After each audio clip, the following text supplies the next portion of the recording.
Maltempo in tutto il veneziano, tromba ad aria, Fiesso d'Artico e Pellestrina, vento e acqua fanno finire sott'acqua, pioggia, paura anche a Dolo.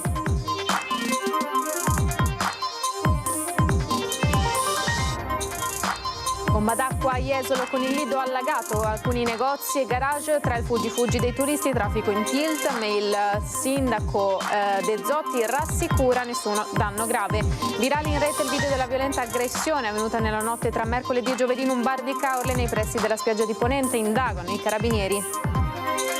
Mentre il centrodestra inizia a discutere di uno statuto speciale per Venezia, il centrosinistra ha già presentato una proposta di legge in tal senso.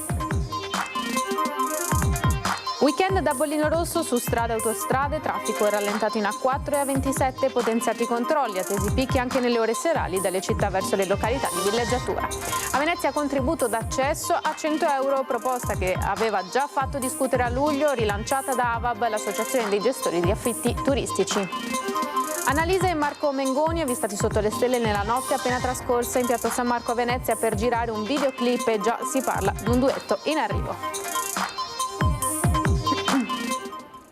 Buonasera, bentrovate e bentrovati, edizione di Venezia dei nostri telegiornali. In apertura della nostra edizione di Venezia il maltempo che ha colpito tutta la provincia e ha risvegliato l'incubo del tornado che colpì la riviera del Brenta 10 anni fa, una tromba d'aria, fortunatamente solo sfiorato infatti Fiesso d'Artico, danni e disagi per allagamenti e cadute d'alberi in varie località della provincia. Al servizio di Filippo Fois.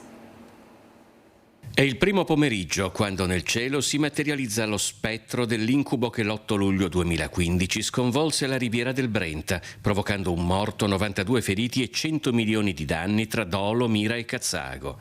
Ecco nelle immagini diffuse da Meteo Bassano Pedemontana cosa appariva all'orizzonte a Fiesso d'Artico attorno alle 13. Ciò che fortunatamente si è risolto poi solo in un grosso spavento. Il tornado non ha toccato terra e non ci sono stati feriti o danni alle abitazioni. Il sindaco Marco Comunato ha comunque invitato a prestare la massima attenzione ed evitare spostamenti non necessari. Il forte vento ha provocato la caduta di rami di grosse dimensioni. Altrove è andata un po' peggio, come a Dolo. La nostra protezione civile è fuori a liberare strade da alberature come questa che si sono sradicate per il grande vento. Acqua mista a grandine ancora una volta, ma ripeto, ancora sotto controllo. Dei corpi illuminanti della pubblica amministrazione sono stati divelti e alcune zone del paese sono sott'acqua su alcuni punti di depressione causa il fogliame che ostruisce le caditoie. Quello degli alberi caduti per il forte vento è un fenomeno che ha colpito anche altri comuni vicini. Particolarmente pericolosa la caduta di un albero in via Roma a Pianiga, che fortunatamente non ha provocato conseguenze. Disagi per allagamenti anche a Sottomarina, dalle cui spiagge, come da quelle di Pellestrina, si è assistito solo al passaggio di una tromba marina in Adriatico. La parte di Sottomarina Vecchia è quella che va puntualmente sott'acqua, ma è stato constatato chiaramente che le condotte delle acque bianche non possono più rispondere a questi, diciamo, nubifragi che si abbattono sulla nostra località, che sono completamente diversi a quelli degli anni '80. Bomba d'acqua che ha sorpreso anche Jesolo. C'è stata una vera e propria bomba d'acqua che in pochi minuti ha scaricato tantissima acqua su Jesolo, soprattutto nella zona del Lido. L'intenso nubifragio dovuto alle precipitazioni abbondanti cadute in pochissimo tempo. Intorno alle 13 si era temuto il peggio, vedendo come alcune vie centrali si fossero trasformate in un tempo brevissimo in veri e propri canali. Le zone maggiormente colpite, via Aquileia e piazza Trieste, e ancora le vie Meduse, Ninfee e piazza Marconi, dove si sono accumulati diversi centimetri d'acqua in strada, in alcune aree fino a 10 centimetri. Il ristagno d'acqua aggravato da aghi di pino che hanno intasato i tombini, rallentando il deflusso. Disagi alla circolazione e rallentamenti, ma nessuna conseguenza grave. Fortunatamente la situazione è sotto controllo, così dalle rassicurazioni del sindaco. Non ci sono state tuttavia delle problematiche gravi a persone o cose, qualche negozio ha avuto l'acqua che lambiva appunto l'entrata dell'attività, alcune altre zone di Jesolo Paese del centro storico storicamente sofferenti da un punto di vista idraulico hanno avuto qualche criticità, però tutto sommato ce la siamo cavata. Episodio che riaccende l'attenzione sulla necessità di adeguare il sistema di deflusso in vista di eventi meteo sempre più estremi. Ovviamente questo riporta come centrale il tema del rischio idraulico e dell'adeguamento delle opere fognarie di Jesolo che hanno in molti casi 50-60 anni. Abbiamo avviato interventi anche che costano qualche milione di euro su questo tema, quindi proseguiremo perché è ovviamente una necessità. Chiudiamo la pagina del maltempo, apriamo quella della cronaca. Stanno facendo il giro dei vari telefoni le immagini della violenta aggressione che è accaduta tra mercoledì e giovedì sera a Caorle. Vediamo. Marco! Vai via! Vai via! Tutto bastardo, vai fuori da qua! Vai via! Vai via! Le immagini mostrano momenti concitati, urla, spintoni e poi calci e pugni scagliati con forza da 3 uomini nei confronti di un uomo visibilmente fuori controllo. Il video evidenzia le fasi concitate di una violenta rissa scoppiata nei pressi di un locale a Caorle, nella zona vicino alla spiaggia di Ponente. Basta! Basta! Vieni via! Secondo le prime ricostruzioni dei carabinieri intervenuti con 2 pattuglie, l'aggressore sarebbe un uomo residente nella zona con precedenti legati alla tossicodipendenza. La violenza si è consumata poco prima della chiusura di un bar gestito da una madre e da sua figlia, entrambe vittime dell'attacco. La situazione sarebbe degenerata in seguito a una discussione banale, forse per il rifiuto di servire un'ulteriore consumazione. A quel punto l'uomo avrebbe perso completamente il controllo. Con violenza ha colpito una donna, poi altre persone hanno attaccato l'aggressore stendendolo a terra. Più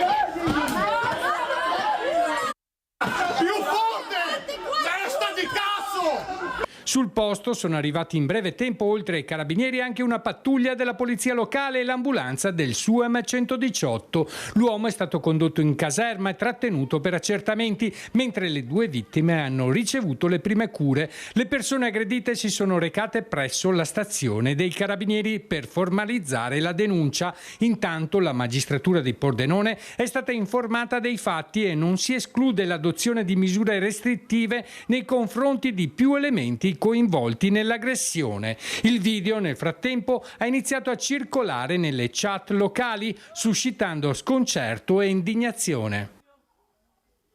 Siamo alla politica perché mentre il centrodestra inizia a discutere di uno statuto speciale per Venezia, solo adesso il centro-sinistra aveva già presentato una proposta di legge in tal senso. Infatti il senatore Dem Andrea Martella rivendica l'attività concreta che il centro-sinistra dall'opposizione sta conducendo per la città di Venezia. L'appello di Zaia appare veramente fuori tempo massimo, tardivo, dopo 15 anni di una presidenza che non ha avuto un ruolo attivo per Venezia e dopo 15 anni rivolge un appello ad un governo di cui la sua maggioranza fa parte che da 3 anni non riesce nemmeno a finanziare adeguatamente la legge speciale che già esiste. Il disegno di legge costituzionale con cui il governo Meloni assegna risorse e poteri speciali al Comune di Roma ha acceso il dibattito anche in Laguna. E dopo l'uscita di Zaia, Forza Italia ha annunciato un ordine del giorno a Cafarsetti per il riconoscimento di Venezia città a statuto speciale. Prese di posizione tardive, secondo il senatore Dem Andrea Martella, oltretutto di 2 maggioranze che in comune come in regione sono peraltro a fine mandato.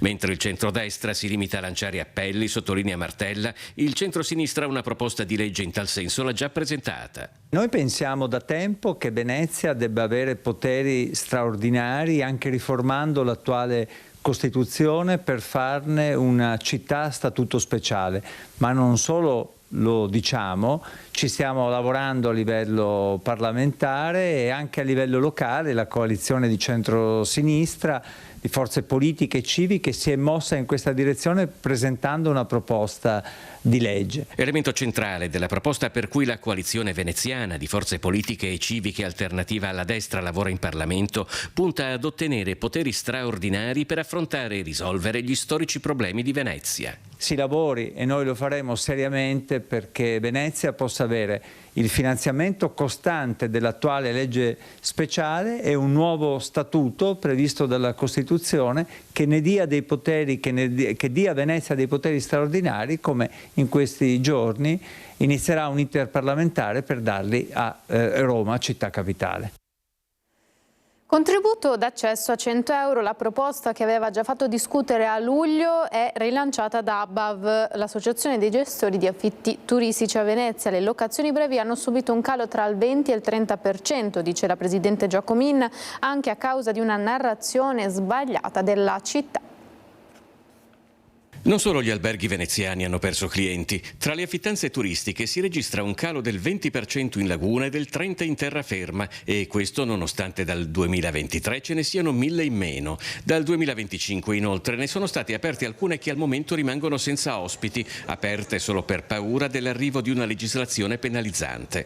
A dirlo è Ondina Giacomin, presidente di ABAV, l'associazione che riunisce gestori di locazioni brevi e bed and breakfast. Le storture del turismo di massa a Venezia, afferma, sono provocate dalle ondate di visitatori giornalieri che il contributo d'accesso, così come ora, non può certo contenere. Io sono la sostenitrice da 3 anni a questa parte, sono stata derisa anche da qualche assessore, perché per me il contributo d'ingresso deve essere 100 euro a persona. Adesso già qualcun altro sta adottando questo modo di pensare, perché noi dobbiamo portare un turista a Venezia che stia una giornata, cioè che venga a godersi a Venezia. Il turista che sta 2 ore, 3 ore, forse non è il turista che va bene alla città. Per Giacomini il contributo più caro potrebbe e dovrebbe essere giustificato con l'accesso a determinati servizi, come il trasporto pubblico locale e l'ingresso ad alcuni musei. Per ABAV poi il provvedimento è applicato dal Comune unicamente nei fine settimana e appena fino alle 4 del pomeriggio per un motivo preciso. Ai ristoranti, ai bar,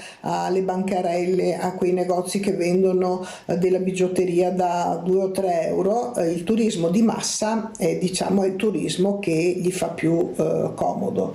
Non è certo quello che è il turista che desideriamo noi. Il calo di presenze, secondo Giacomini, è provocato da un insieme di fattori negativi, dalla narrazione di una città invasa dai borseggiatori al giubileo e all'elezione di un papa americano che hanno deviato su Roma parte dei flussi, oltre che da una situazione internazionale precaria. È causato da la guerra in Russia che si sta protraendo ormai da anni, quella in Israele che comunque era un mercato per noi molto importante. Non scordiamoci il dazi di Trump, perché voglio dire le borse americane hanno subito dei danni molto importanti e si sono bruciati miliardi di risparmiatori americani. Un intervento dei Vigili del Fuoco intorno alle 4 di questa notte per soccorrere una donna alla guida di un'auto finita fuori strada, ribaltandosi poi all'interno di un giardino privato in Viale Kennedy a Scorzè. Sul posto la squadra di Mirano ha soccorso l'autista rimasta lievemente ferita. L'auto è stata poi recuperata con l'ausilio dell'autogru di Treviso. Accertamenti sulle cause dell'incidente effettuati dai carabinieri. Agosto con il piede sull'acceleratore, è il weekend, questo nonostante il maltempo del grande esodo oggi sulle strade Bollino Rosso. Weekend da Bollino Rosso sulle strade venete, previsti infatti migliaia di automobilisti in viaggio verso le località di villeggiatura. Al via il grande esodo d'agosto con 700.000 veicoli previsti lungo la 4 Padova-Venezia, passante tangenziale di Messe in direzione Trieste del litorale nel corso di questo fine settimana. In mattinata auto incolonnate nei pressi degli svincoli verso la 27 e in direzione Jesolo e Caorle, e a tratti critici anche la Treviso Mare e la Noalese. Traffico sostenuto anche lungo la 28 Portogruaro Conegliano, come da bollettino di Autostrade Alto Adriatico. Al centro operativo di CAV, la concessione Autostradali Venete ha attivato il piano per gestire questo primo weekend in rosso d'agosto nelle previste 15 giornate critiche, per Ferragosto compreso, a cui va a sommarsi anche il traffico pendolare e nelle quali si prevede un traffico particolarmente intenso e alle volte anche congestionato. Non a caso potenziato il personale nelle intersezioni, presidi fissi con carri attrezzi ai caselli di Spinea e Padova, controllo della viabilità attivato minuto per minuto anche grazie agli uomini della polizia stradale. I servizi di polizia sono stati intensificati e quindi per ora il sistema non ha registrato particolari criticità. I servizi di polizia stradale sono intensificati in questo periodo, come succede per tutta l'estate, in particolare nel mese di agosto. Siamo nei primi giorni di agosto, i servizi sono sicuramente potenziati su tutte le fasce orarie, in particolare quelle di maggiore traffico. Restrizioni per i mezzi pesanti che secondo il piano dell'esodo estivo non possono circolare fuori dai centri abitati nei seguenti giorni e fasce orarie. Dalle 7 alle 22 di oggi e di domani sarà il blocco dei mezzi, quindi sicuramente questo aiuterà il traffico ordinario a distribuirsi sulla rete. Per contrastare i colpi di sonno, nei fine settimana prosegue la campagna Pit Stop Vacanze da mezzanotte alle 5 del mattino con caffè gratis. L'appello è sempre lo stesso: partire nelle fasce più fresche, evitare le ore centrali della giornata e non mettersi alla guida stanchi. Senz'altro buon viaggio e rispettiamo il codice della strada.